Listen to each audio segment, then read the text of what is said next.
Muy bien, mis queridos hermanos. Muchas gracias, hermana Elena, por su valiosa colaboración. Quiero invitarles, mis queridos hermanos, a que vayamos a la palabra del Señor.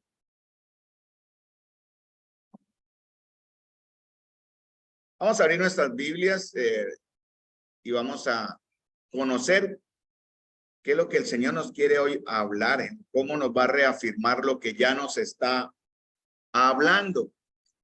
¿Y dónde quedó la victoria de Juan Bautista?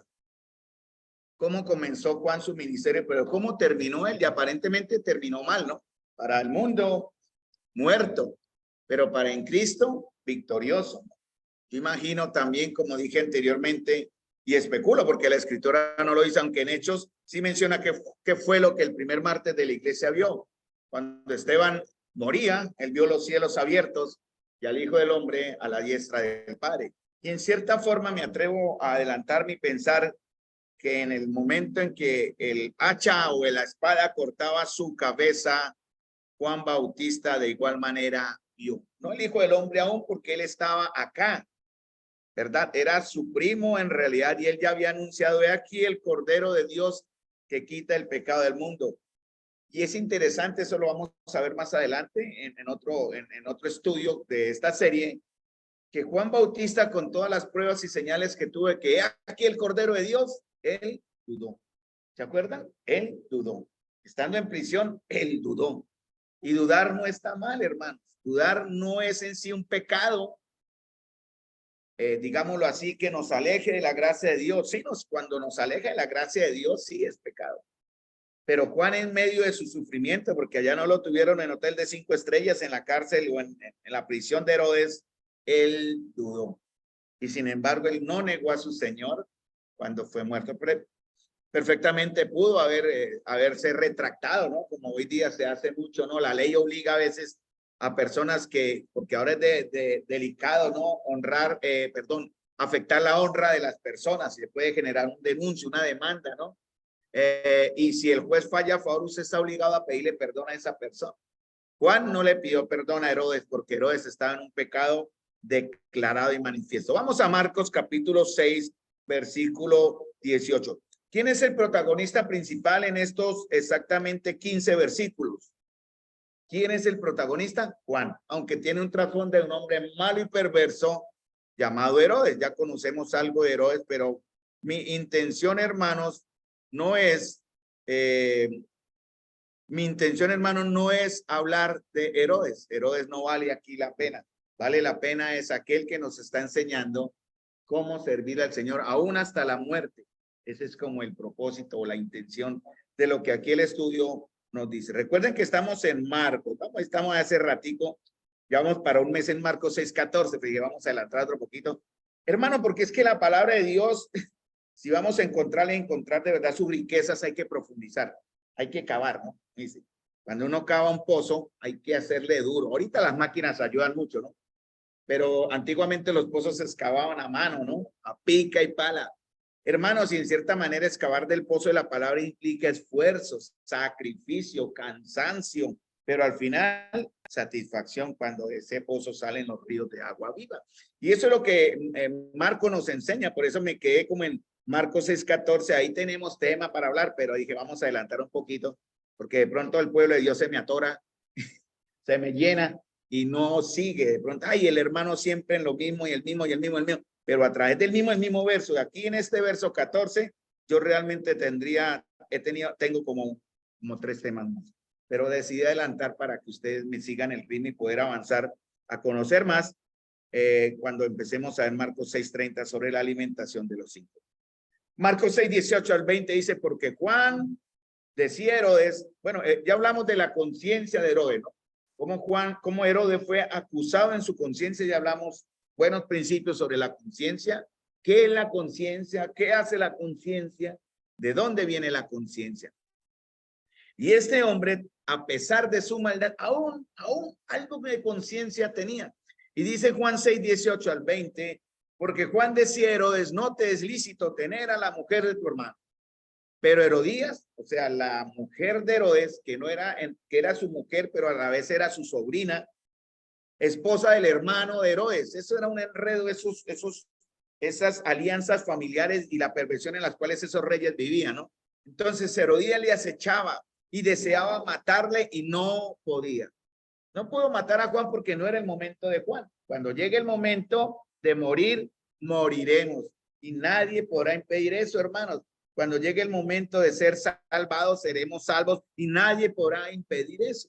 Entonces dice, y no podía, porque Herodes temía a Juan.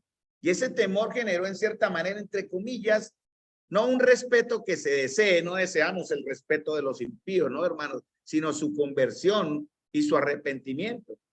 Realmente quien vive en impiedad no es diferente al más perverso de los impíos. Pecado es pecado, ¿no? Delante del Señor. De pronto pensamos, porque estoy en la iglesia de la fe, en la iglesia cristiana, entonces mis pecaditos son más llevaderos y más aceptables delante de Dios.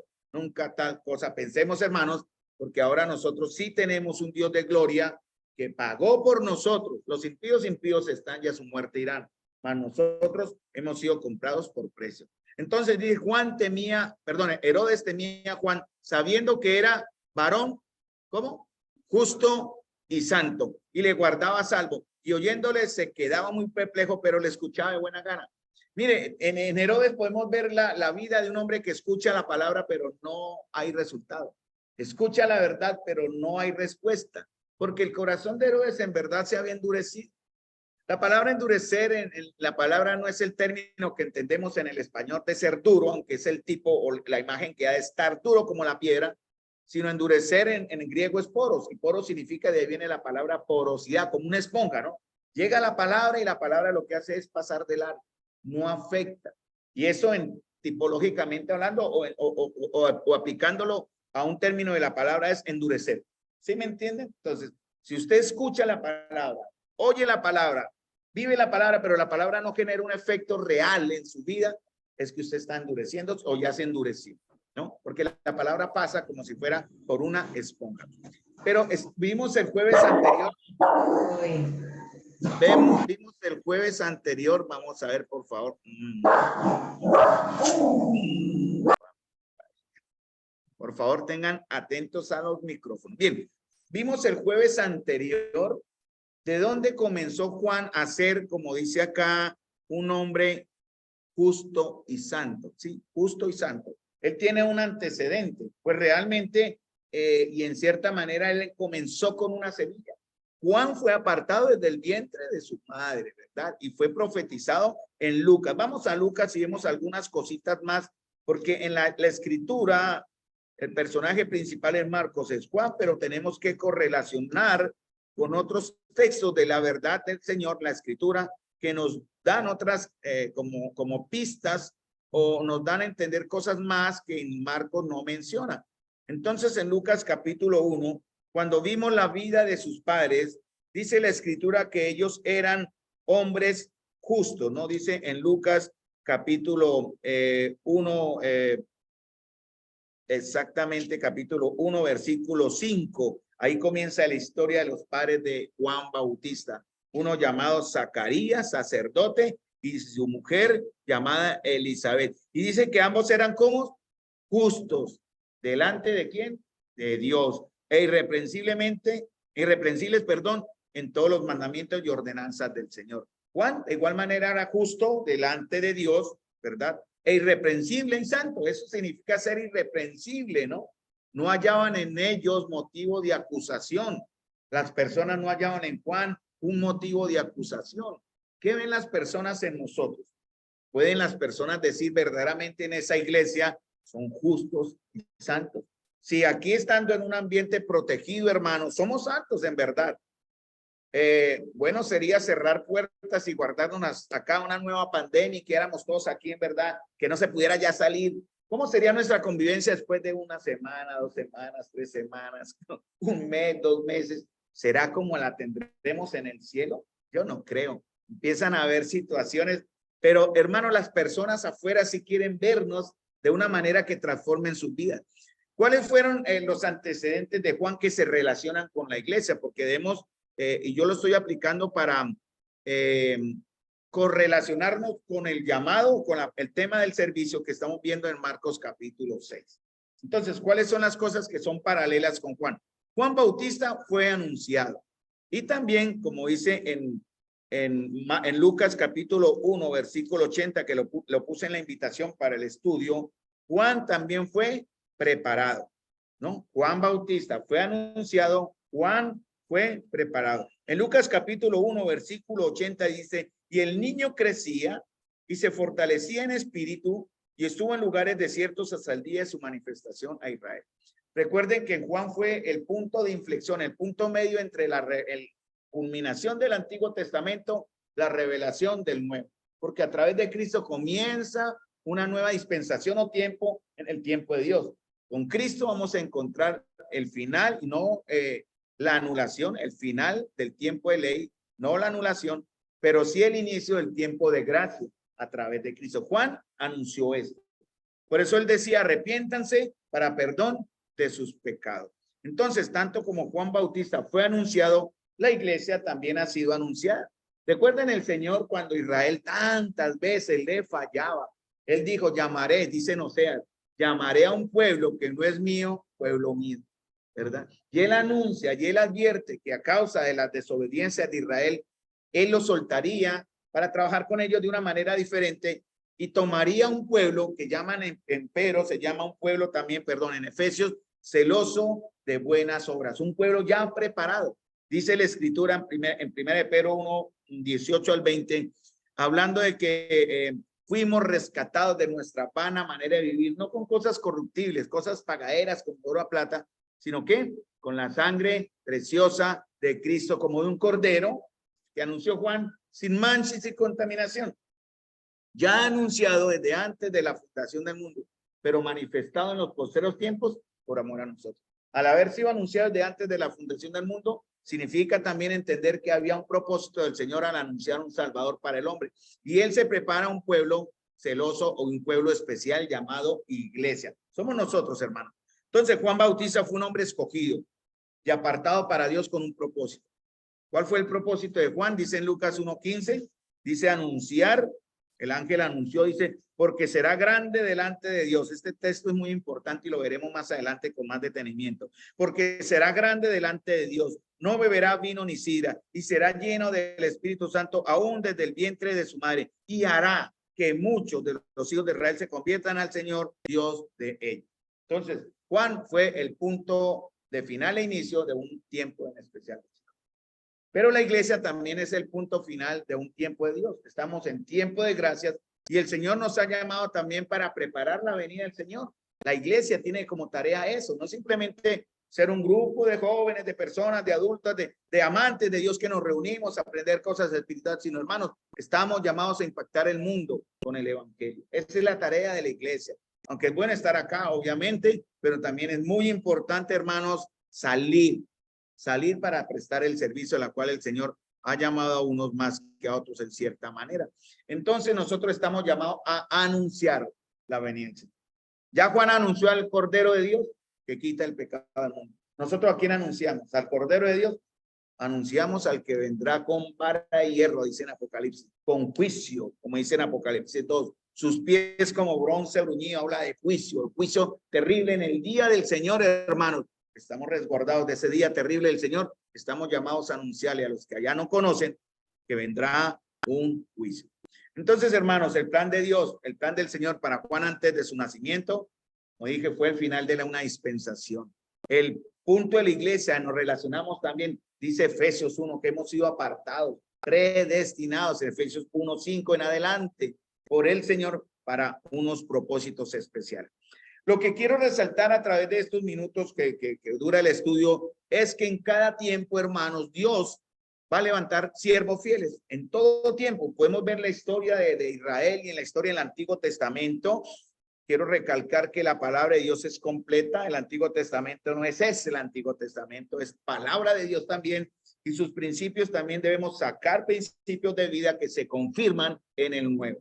Y en cada tiempo el Señor va a levantar hombres fieles, hermanos, que serán como los que reciben los receptáculos o vasos, dice Romanos 9, de la misericordia del Señor, del vino nuevo del Señor. Dice Romanos 9, ¿no? Él se preparó de antemano vasos de honra, pero también preparó de antemano vasos de ira. Y nosotros como vaso de honra, Él nos va a levantar para que cumplamos el propósito. Yo no es, miren, nosotros somos muy, procrastinamos mucho, no sé si entienden ustedes esa palabra. Empezamos algo y de pronto cualquier cosa nos desvía y terminamos haciendo otra, ¿no? Empezamos hablando una cosa y después terminamos hablando de otra. Procrastinamos, ese es un término castizo. Y la iglesia ya no está llamada a ser así, la iglesia de Dios está llamada a cumplir el propósito de Dios, porque Dios inicia algo, termina algo. Dicen en Filipenses, el que comenzó en vosotros la buena obra, la perfeccionará. Usted verá si quiere, iglesia, si queremos que Dios la perfeccione a las buenas o a las malas, porque con dolor también se perfecciona. Crecer duele, ¿verdad? Cuando mi hijo estuvo en el tratamiento por la cuestión de su crecimiento, una de las cosas que advirtió el médico era dolor, porque sus huesitos iban a empezar a estirarse y sus coyunturas a fortalecerse. Él le iba a doler. Crecer duele, hermano.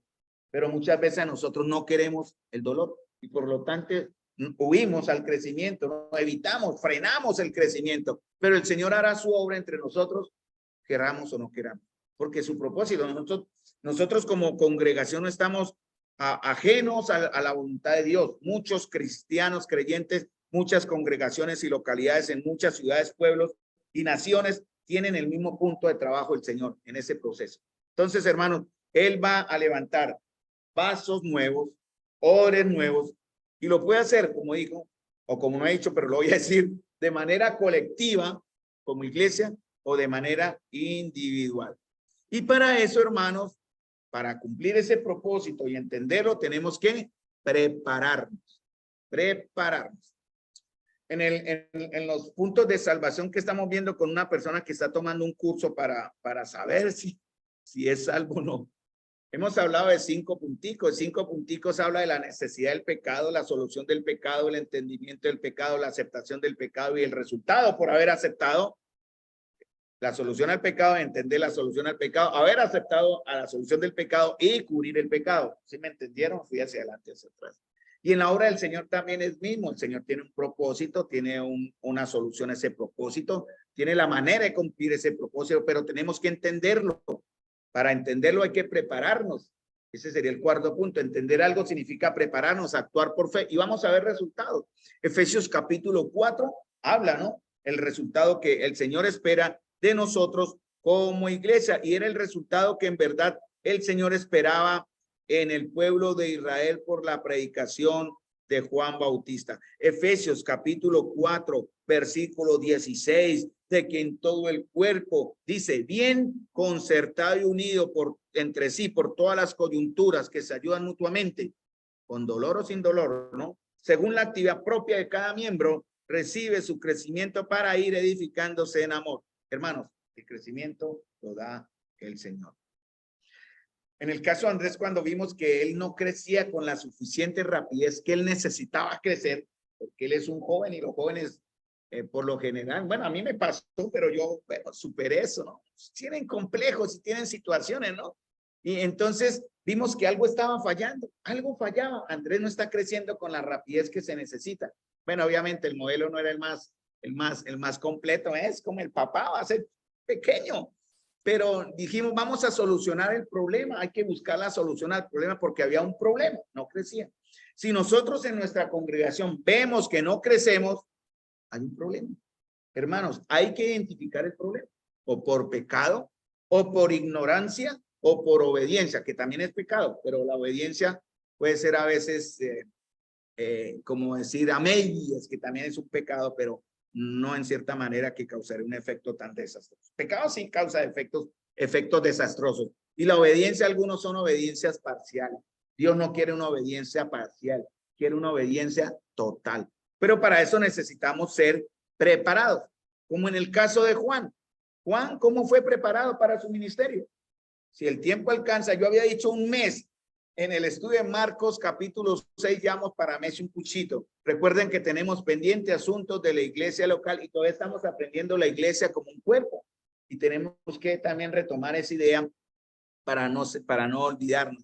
Pero vamos a ir al punto donde el Señor nos permita hacer como un brinquito y creo que lo existe aquí en Marcos, en el texto de Marcos, para pasar a este punto de entender la iglesia también como un cuerpo. Ahí está, el Señor está relacionando las enseñanzas y eso a mí me ha dado mucha alegría y paz. Entonces, ¿cómo fue preparado Juan para su ministerio? ¿Por medio de quién? ¿Dónde comenzó a ser preparado Juan para su ministerio? Por medio de sus padres, hermanos, y empezamos otra vez. Yo soy el primer culpable, pero igual me acompaño de todos aquellos padres, la responsabilidad que tienen ustedes en la educación y más que educación, salvación de sus hijos. Hay que ser insistentes, persistentes, luchadores para salvar a sus hijos, llevar a sus hijos a salvación. Bueno, la decisión la tomarán ellos, pero tenemos que estar en verdad impactando sus vidas. Por ejemplo, Elizabeth y Zacarías impactaron a Juan cuando nació porque ellos tenían un carácter que era como justo y un testimonio que era como irreprensible, hermanos, y eso marca la vida, crean. Bueno, no vamos a negar errores como padres, los chicos absorben todo, ellos copian.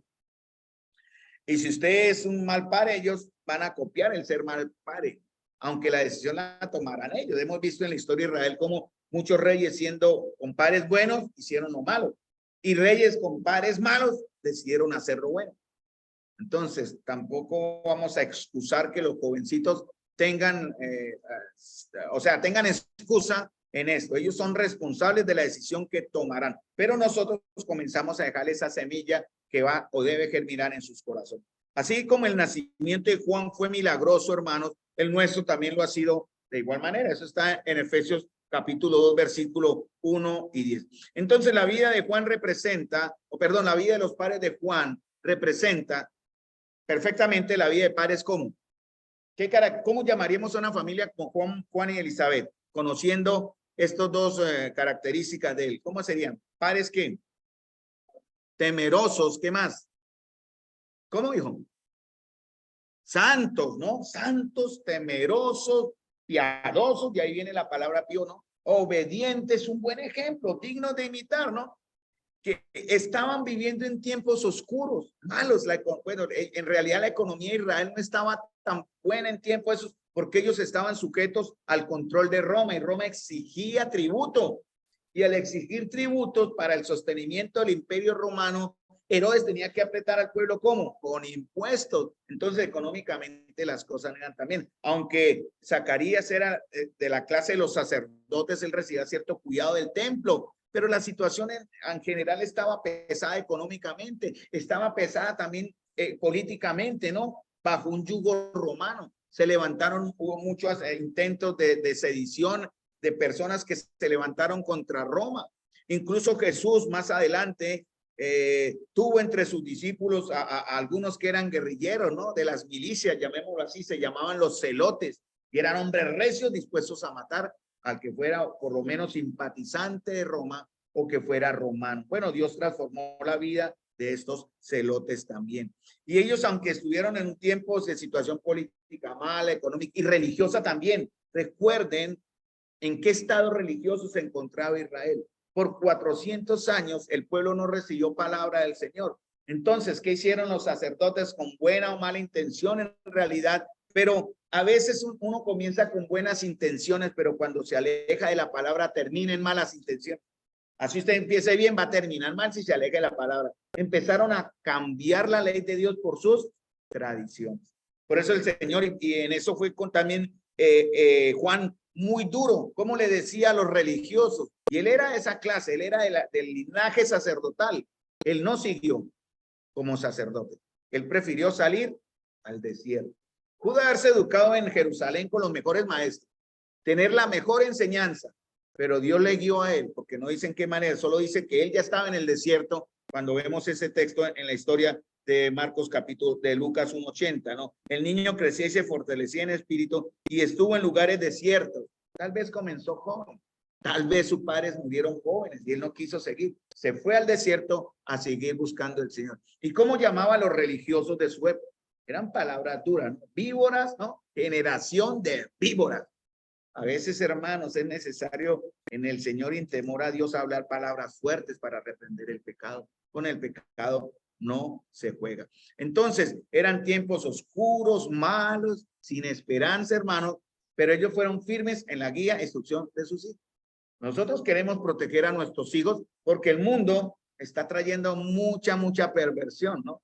Recuerden lo que Miren, no es casualidad, como mencioné el jueves anterior, las 3 banderas que fueron levantadas a la entrada del tabernáculo y nadie en el pueblo de Dios protestó. Y entre nosotros nadie mencionó eso, porque no importó, porque no sabían. La bandera de Colombia, que representa nuestra patria y nuestros símbolos, a las que honramos porque somos colombianos, pero estaba la bandera del orgullo gay y la bandera de la pedofilia, la que combina visos azules y blancos.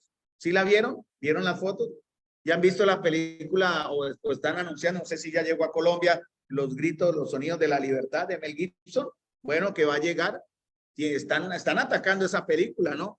El globalismo está atacando la película porque descubre y da a luz algo horrible entre las personas, la pedofilia. No sé el tema, pero hermanos, estemos atentos. A pesar de la mala situación política, económica y espiritual, sus padres no se rindieron. De pronto usted, hermano, padre, tendrá la razón. Es que tengo que trabajar y tengo que matarme el lomo y mi chino. Y no presta atención a los hijos. ¿Sí? De pronto porque usted viene a una iglesia que es una iglesia de odres viejos, llena de ritualismo, llena de legalismo, y usted se desmotiva porque no encuentra alimento que su alma llene. Y por eso usted dice, entonces me descuido de mis hijos, también olvido mi responsabilidad. Estamos viendo, bueno, no vino Jennifer, pero estamos esperando la llegada de Dania y vemos también allí a Ivana presente. Ellos están creciendo y vemos a Sofía que está grandecita, pero Sofía ya entiende más. Por ellos es que tenemos que luchar y doblar rodilla, hermano. Nosotros ya viejos podemos aún en verdad cambiar muchas cosas, pero ellos están aprendiendo. Por ellos debemos clamar por todos los chicos de nuestra comunión y los que vendrán después. ¿Por qué llegó a ser Juan grande, hermanos? Esta palabra es importante, ¿no? Porque el ángel le dice en Lucas 1:15, ¿no? Porque será grande.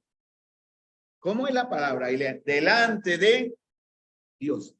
A veces, hermanos, queremos ser grandes delante de los hombres, ¿no? Ya han visto ahorita en la politiquería, ahorita que están también en elecciones, vamos a empezar los políticos a salir, pero todo el mundo quiere figurar, ¿no? Todo el mundo quiere estar ahí adelante y no deja de haber lo que llaman los lagartos, ¿no? El lagarto que quiere estar, como dicen, ¿no?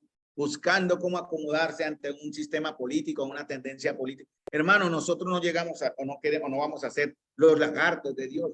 Nosotros vamos a llegar a ser grandes delante de Dios, porque el mismo plan para Juan es el mismo plan para nosotros. Pero no somos grandes delante de los hombres, sino grandes delante de Dios. Aunque no necesariamente siempre va a ser así, ¿no? Porque los padres de Juan, al ser justos y andar delante del Señor irreprensiblemente y en santidad, cuidando sus mandamientos, ellos educaron e influenciaron a su hijo. Gracias al Señor, porque el propósito de Dios en Juan estaba desde el vientre de su mami. Juan siguió el camino de Dios. Pero desafortunadamente y con dolor debemos reconocer, incluso nosotros mismos, muchas veces no, por causa del pecado y desobediencia por años, no aprendimos lo que era o cómo íbamos a llegar a ser grandes delante de Dios, y menos nuestros hijos si permitimos que el mundo no los arrebate. Entonces esa grandeza de Juan iba a estar brillando, porque la grandeza de Dios tiene que ver con la gloria de Dios, con el efecto de Dios, con la presencia de Dios en Juan. ¿Cómo adquirió Juan esa gloria, esa presencia y esa íntima comunión? No creo que el tiempo alcance, pero vamos a ver. Y aquí iríamos a un texto en Éxodo 33, si llegamos allá ahora. Entonces, el Señor le preparó a Juan para que llegase a ser grande. Dice, porque será grande delante de Dios. Será implica proceso. A nosotros el Señor tiene proceso. ¿Vamos a ser grandes delante del Señor? Sería una pregunta. ¿Vamos a ser grandes delante del Señor, hermanos? Dicen amén, ¿cierto? Pero es que la noticia, hermanos, es que ya somos grandes delante de Él, porque somos hijos, herederos, coherederos, dice la Escritura. Ya somos grandes delante de Él. Juan, obviamente, tuvo que aprender a ser grande delante de Dios, porque el acto de gracia en la cruz del Calvario no se ejecutó incluso un año después de su muerte. Pero nosotros, hermanos, ya somos grandes delante de Dios. No dice el apóstol Juan, no olviden, ¿no? Ustedes heredarán, son herederos. ¿Acaso se han olvidado que juzgaremos al mundo? Eso es el grande, hermano. El hecho de que seamos coherederos de Dios, ¿entienden ese concepto, hermano? Herederos de Dios, coherederos con Cristo. ¿Ustedes entienden eso? Ojalá, porque eso transformaría nuestras vidas, hermanos. Ya somos grandes delante de Dios, pero mientras estamos aquí en un proceso que se llama santificación, ¿verdad? Vamos a aprender a ser grandes delante de Dios para que también el Señor sea honrado con lo que hacemos. Entonces los padres de Juan lucharon con las mismas cosas que nosotros luchamos, ¿no? Eran iguales de pecadores de cierta manera que cualquiera de los que estamos aquí o los hombres o mujeres de su tiempo, pero ellos se caracterizaron porque andaron con Dios. ¿Recuerdan qué fue la primera vez que se menciona el término andar con Dios? ¿En dónde está? Génesis capítulo más o menos 5, 6, cuando Noé halló gracia porque él andó con Dios. Él y Enoc, obviamente, que fue el antecedente o el anterior a Noé. Andó con Dios. Hermanos, ustedes andan con Dios. Carlos, ¿andas con Dios? ¿Andamos con Dios? Sí, eso se ve, se tiene que ver. Y una manera de verlo es porque están ustedes acá. Doy el ejemplo a los que vienen de lejos, cuando llegó Danielito con la niña ahí, cuando venía con la lengua fuera, pero vienen desde lejitos, llegaron acá. En realidad anduvieron con Dios en esa manera. Llegaron acá, o Virgilio, cada uno de los que estamos acá. Nelson se vino a pie. Se vino a pie también a 2 cuadras largas de acá, pero vino. Zaida también vino lejos, de lejitos. Luz Marina y Silvia también andaron con Dios. Nosotros también andamos con Dios, aunque bajamos solamente un piso 2 al piso 1. Pero hermanos, andamos con Dios.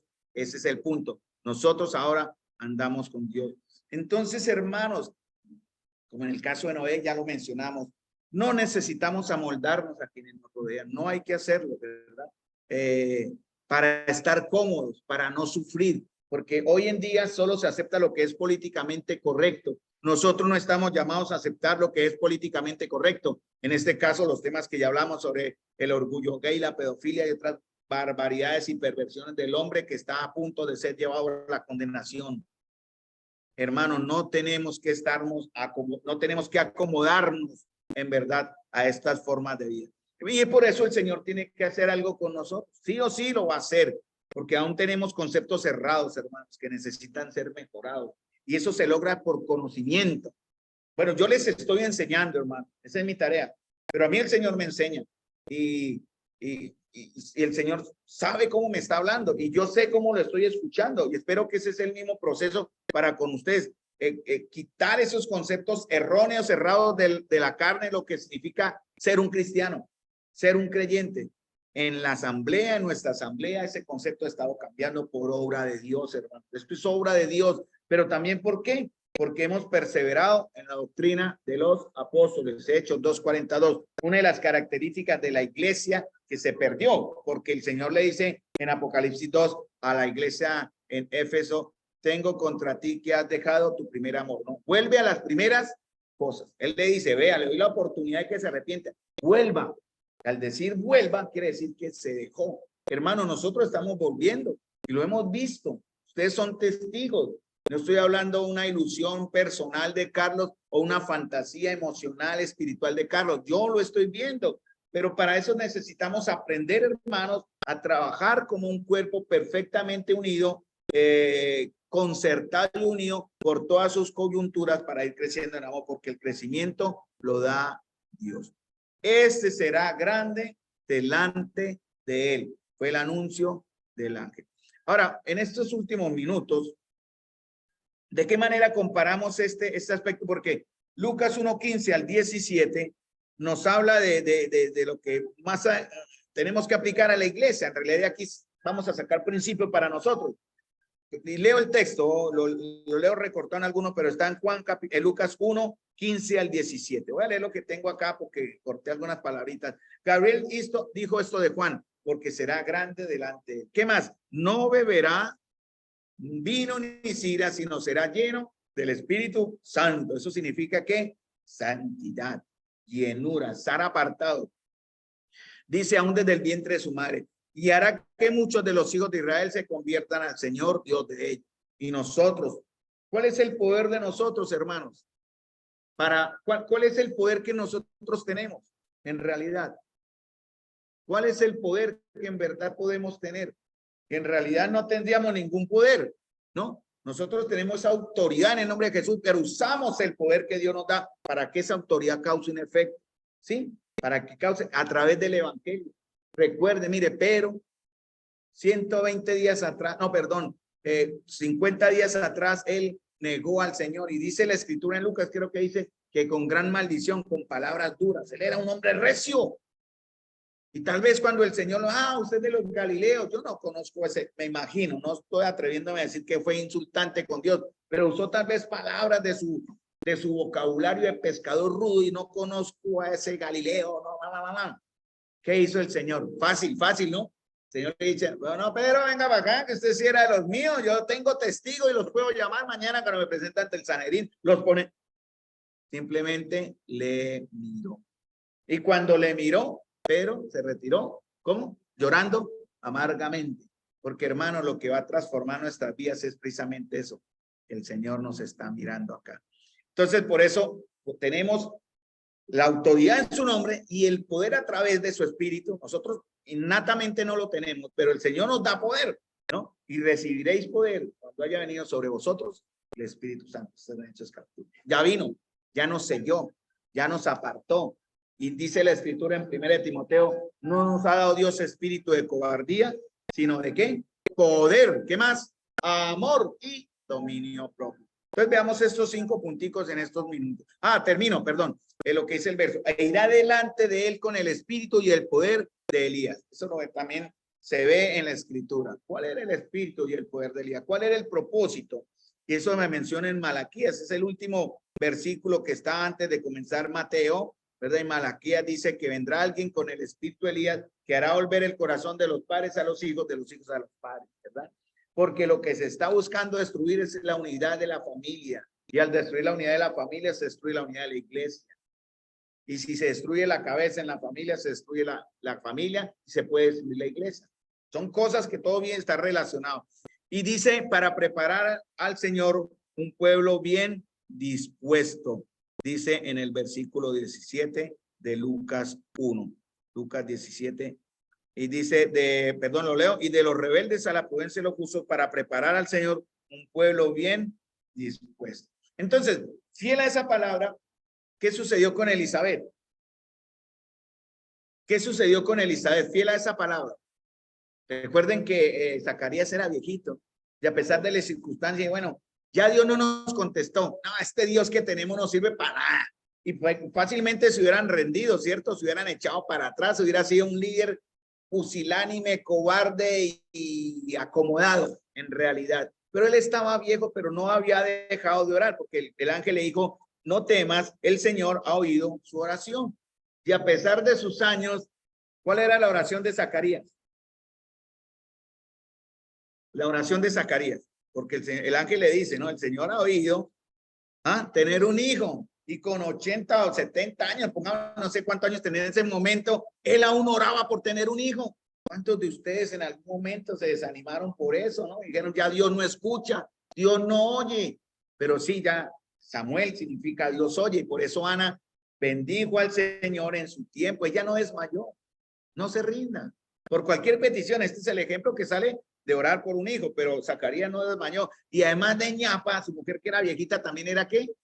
Estéril, no procreaba. Y por eso se rindieron, por eso dejaron de perseverar, por eso se echaron para atrás, por eso castigaron a Dios entre comillas, como si se pudiera hacer, vámonos para el mundo, que falta le haremos al Señor. Como no me responde, entonces ya no me sirve. No, me voy para allá, que hay así.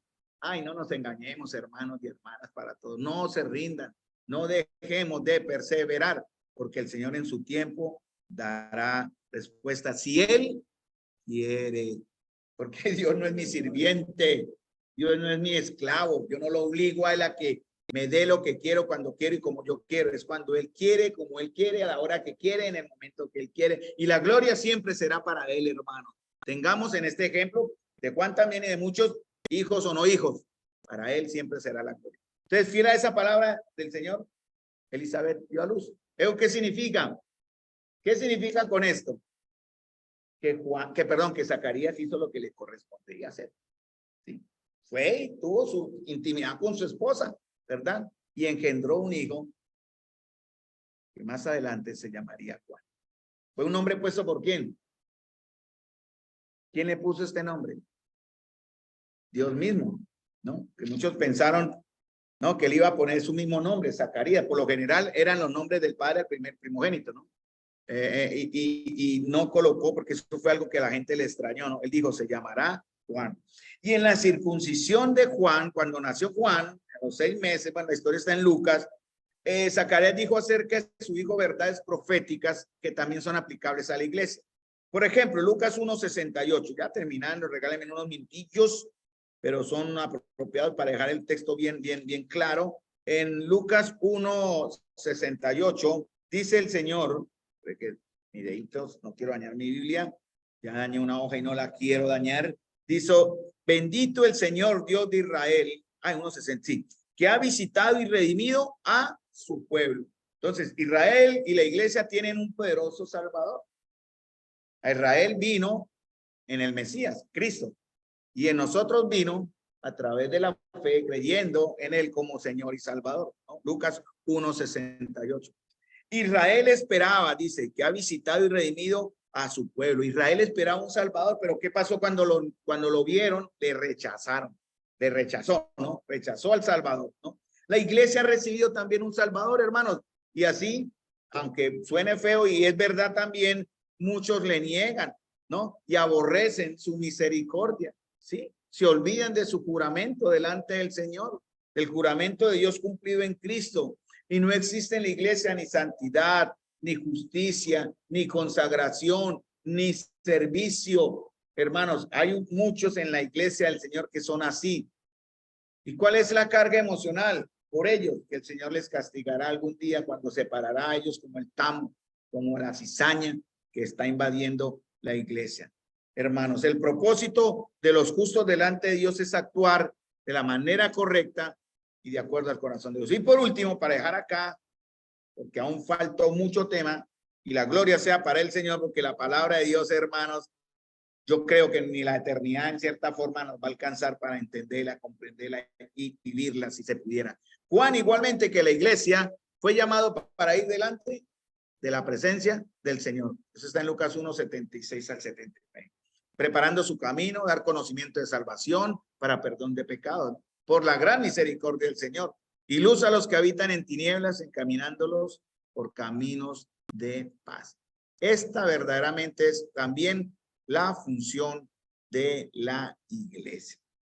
Entonces, mis amados hermanos, con esto dejamos hasta acá en este punto, y más adelante seguiremos viendo algo más del ministerio de Juan, que tiene que ver con un aspecto que no mencioné, bueno, sí lo mencioné en algún momento, que es que fue apartado o preparado. Y eso tiene que ver con que la iglesia de Dios tiene que ser santa. Por eso el niño crecía, se fortaleció en espíritu y en su espíritu, porque hay dos formas de verlo, como persona y a la vez lleno del Señor, y estuvo en lugares desiertos hasta el día de su manifestación. Esto tiene que ver con la preparación que la iglesia de Dios va a tener para ser el instrumento del Señor apropiado en sus manos.